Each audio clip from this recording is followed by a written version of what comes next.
Ok, buenas tardes.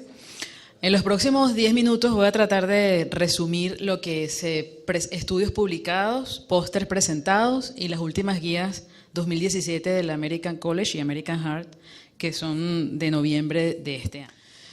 Una de las cosas importantes con respecto a potasio sérico y que siempre hemos recalcado que se debe vigilar en los pacientes de insuficiencia cardíaca que deberían estar tomando antagonistas mineralocorticoides y todo el tratamiento de IECAS o ARA2, estar midiendo siempre los niveles de potasio. Este póster evaluaba la asociación entre potasio sérico y eventos cardiovasculares mayores, como son arritmias, infarto, ictus, exacerbación de la insuficiencia cardíaca y la mortalidad. Este estudio se realizó en varios centros en el Reino Unido. Desde 2006 a 2015 fue un estudio retrospectivo e incluyó un número importante de pacientes, como ven allí, 23.541 pacientes, en el que se puede ver que hay un aumento cuando los valores de potasio están por encima de 6, tanto los eventos cardiovasculares mayores como la mortalidad incrementa de forma dramática. Por ejemplo, en mortalidad 3 veces más y los eventos cardiovasculares también 1.32 veces, teniendo como un valor de equilibrio o un valor en el que deberíamos mantener a nuestros pacientes entre 4,5 y 5, siendo también este tipo de curva en el que si los pacientes tienen valores por debajo de 3.5, también incrementa muchísimo la mortalidad de los pacientes y la probabilidad de que presenten eventos cardiovasculares mayores. También en el Congreso Europeo se presentó el estudio, esto es un registro, el Qualify, que anteriormente se había presentado para hacer un registro de los primeros 6 meses. Allí incluía pacientes con fracción de eyección menor a 40% en pacientes mayores de 18 años que habían estado hospitalizados por empeoramiento de insuficiencia cardíaca en los últimos 15 meses. El impacto de la adherencia o cómo indicaba el médico a sus pacientes el tratamiento había sido evaluado en el registro Qualify, pero en 6 meses, y esta vez se iba a evaluar por un periodo mayor de tiempo. Evaluar cómo es el impacto cuando el médico está indicando lo que está aceptado por las guías de tratamiento para insuficiencia cardíaca en el seguimiento de los pacientes por 18 meses. Se hacía una escala de puntajes en el que el médico tratante no usaba las drogas que debían estar indicadas para el paciente, un punto para aquellos que indicaban más del 50% de las dosis que debía estar indicada de acuerdo a cómo está establecido en los estudios presentados para las drogas, y 0,5 si el médico indicaba menos del 50% de la dosis indicada para cada droga, por ejemplo, inhibidores de enzima convertidora o bloqueantes de los receptores de angiotensina 2, para beta bloqueante o para antagonista de mineralocorticoides, siempre que el paciente estuviese en clase funcional 2 a 4, y también ivabradina, ¿no? Entonces establecía que había una buena adherencia cuando tenía 1 punto, adherencia moderada cuando tenía menos de 1 punto y pobre si tenía menos de 0,5 puntos en cuanto a la indicación de los medicamentos. Vemos claramente aquí cómo todas las causas de mortalidad y mortalidad cardiovascular eran mejor cuando el médico tenía una buena adherencia en las guías de tratamiento y muchísimo peor si esta adherencia era pobre o menos de 0,5. Igualmente para mortalidad cardiovascular y hospitalización y para muerte por insuficiencia cardíaca, como vemos en las curvas, y es estadísticamente significativo. De tal manera que la adherencia de los médicos a las guías en la prescripción de al menos el 50% de la dosis que debe tener indicada para cada medicamento, como son los inhibidores de enzima convertidora, los antagonistas de mineralocorticoides, los beta bloqueantes y la ivabradina, serán mejores los resultados clínicos y mortalidad para los pacientes. También otro estudio publicado y presentado en el Europeo de Cardiología es la utilidad que tienen los betabloqueantes en cardiología. Amplia utilidad, como se resume en estos cuadros: enfermedad arterial coronaria, insuficiencia cardíaca, hipertensión o la reducción de riesgo en el perioperatorio. Esto es un estudio retrospectivo haciendo búsquedas en Medline, en Cochrane, con metaanálisis y estudios randomizados también. Entonces, en general vemos cómo para enfermedad arterial coronaria, para todas las causas de mortalidad, los betabloqueantes fueron buenos para reducción de todas las causas de mortalidad y de infarto. En insuficiencia cardíaca, ampliamente conocido como el uso de betabloqueantes debe estar indicado siempre, y esto repercute en disminución en todas las causas de mortalidad, mortalidad cardiovascular y hospitalización por insuficiencia cardíaca.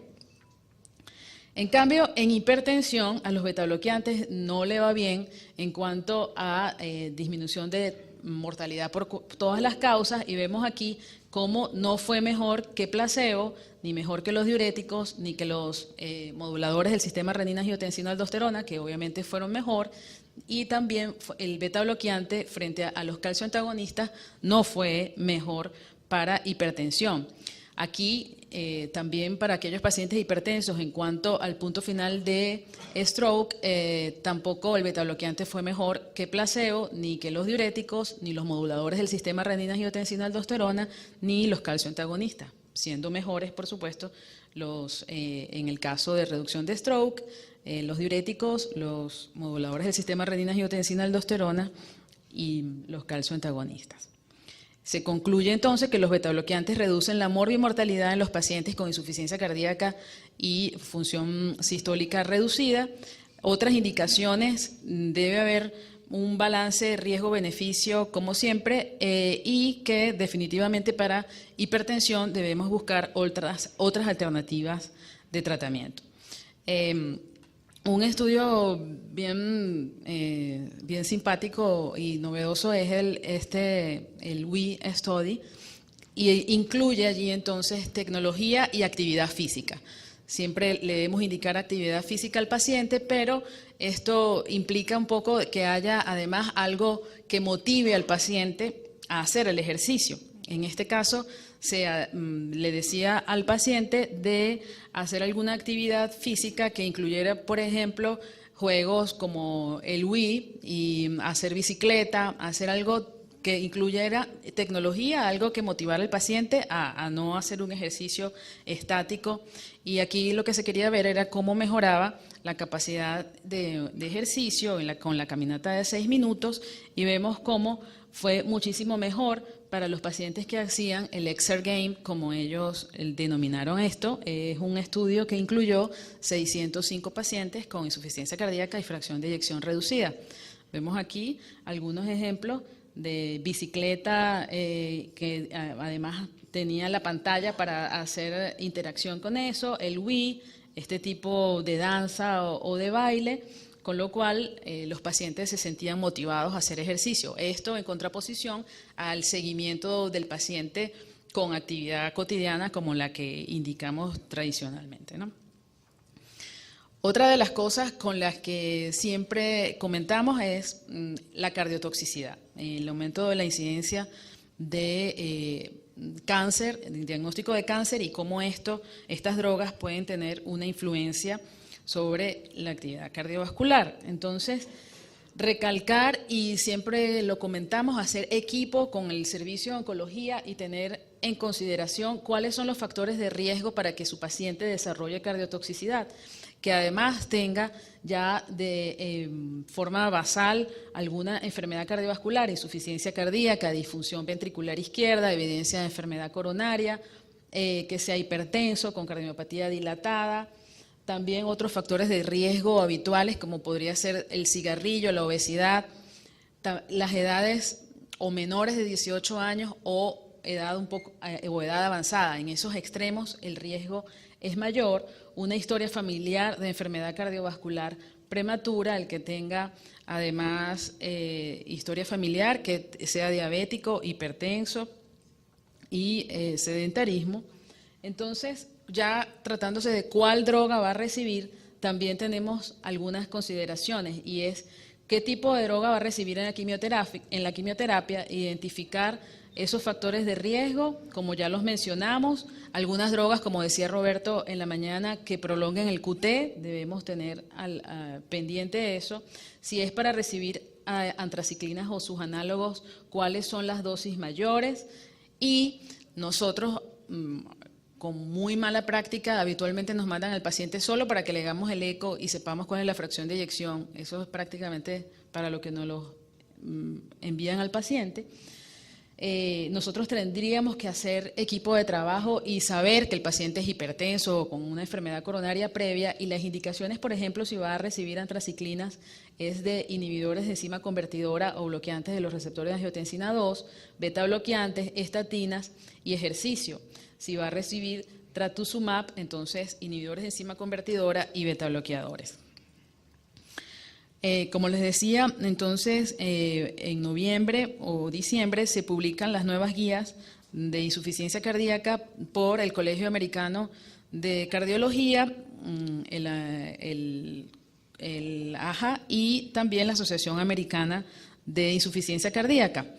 Hay algunas cosas que voy a resaltar cuáles eran las nuevas en líneas generales. Una de las cosas es que hemos visto durante la mañana que dice BR, BN, B tal, y solamente traje esto para hacer un recordatorio de qué significa cada cosa. El nivel de evidencia A sigue siendo con aquellos estudios randomizados y con un estudio de buena calidad, así mismo lo dice allí.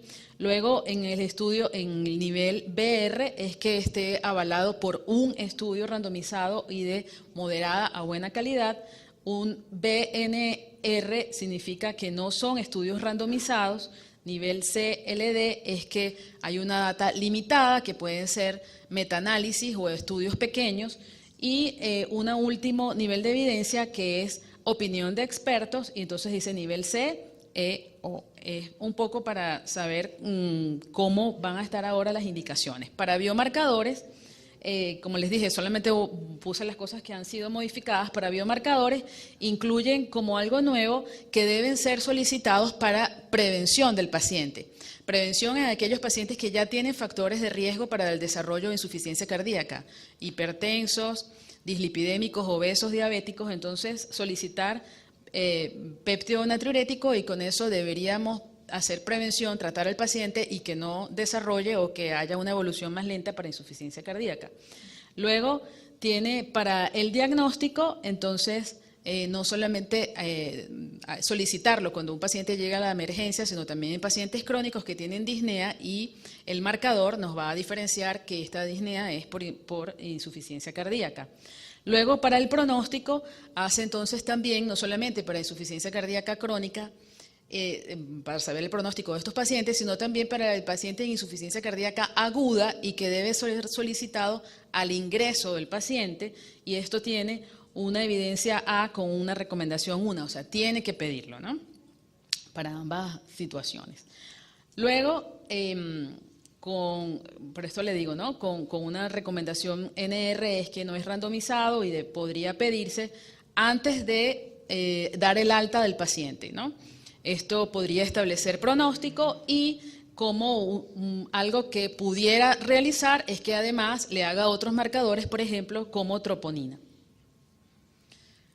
Entonces, este es un resumen bastante práctico para poder recordar que está incluido entonces para hacer prevención de los pacientes que tienen factores de riesgo, luego en diagnóstico en aquellos pacientes con disnea cuando son insuficiencia crónica, y para aguda hacerlo necesariamente con una indicación 1 al ingreso del paciente, y luego para el pronóstico al alta del paciente cuando lo tiene hospitalizado, y otros marcadores que pudiera pedir son, por ejemplo, troponina.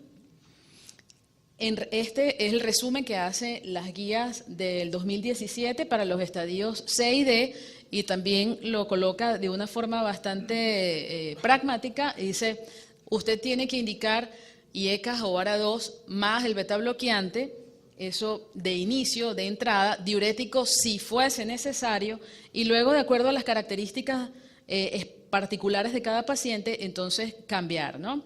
Ir cambiando o titulando hacia otras cosas. Si el paciente tiene clase funcional 2 a 4, tiene una buena función renal y el potasio es menor de 5, entonces debe añadir aldactone, por ejemplo, o antagonistas de aldosterona, ¿no? Si el paciente está en clase funcional 2 a 3, tiene una adecuada presión arterial, ha tolerado bien el IECA o el ARA2, entonces usted puede pasarlo a un ARNI, ¿no? Si está en clase funcional 3 a 4 y el paciente, aquí dice negro, vamos a decir afroamericano, entonces usted añádale la combinación hidralacina-nitratos. Si está recién en los 40 días postinfarto, considerar colocarle un dispositivo. Si el QRS es ancho y tiene un bloqueo de rama izquierda, igualmente llaman al Liadoro. Y si el paciente, a pesar de las dosis de betabloqueante óptimas que está recibiendo, tiene más de 70 latidos por minuto, debe añadir ivabradina.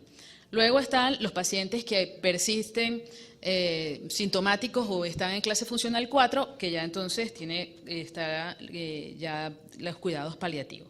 Nuevas indicaciones, esto en cuanto al tratamiento médico, qué cosas nuevas puede haber habido, lo que estaba comentando en los pacientes con insuficiencia cardíaca y función sistólica preservada, con fracción de eyección más de 45%, que tiene péptido natriurético elevado al momento de ingresar, tiene creatinina menos de 2,5, potasio menos de 5, entonces, de acuerdo al estudio TOPCAT, usted está autorizado a que esos pacientes que antes no tenían indicación, ahora puede indicar aldactone, por ejemplo.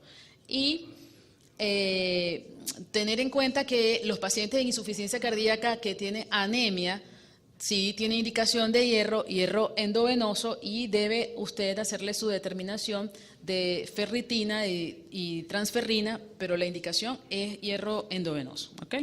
Y está como una nueva indicación. Hay mucho más en diciembre, entonces está esta publicación bastante práctica porque trata de hacer preguntas a las que usted debe contestarse mientras está tratando a un paciente con insuficiencia cardíaca, y es cómo iniciar y switchar a los pacientes con los fármacos, la adecuada titulación, cuándo referirlo a un experto, cuál es el grupo multidisciplinario que debe tratar a estos pacientes, cuáles pueden ser las posibles causas para que su paciente no tenga adherencia al tratamiento, algunos grupos particulares de pacientes como son los afroamericanos, el adulto mayor y el paciente frágil, con fragilidad, que también es como un subgrupo del paciente adulto mayor, los costos, el tratamiento de acuerdo al cuál es el target o el sistema que debe ir tratando, sistema renina-angiotensina, el sistema simpático, ahí está otra gráfica, las comorbilidades. No debe tratar solamente la insuficiencia cardíaca, el paciente casi siempre va a tener otra patología asociada, y los cuidados paliativos de los pacientes cuando ya están en el último estadio.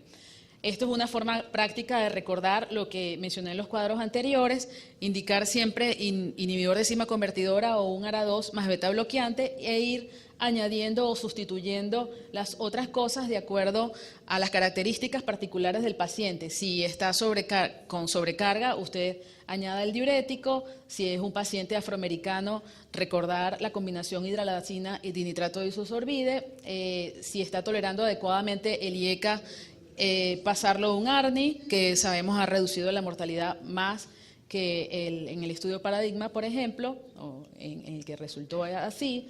Y la indicación del antagonista de aldosterona y la ivabradina cuando la frecuencia cardíaca está mayor de 70. Esto, recordar los sistemas target que debemos tratar: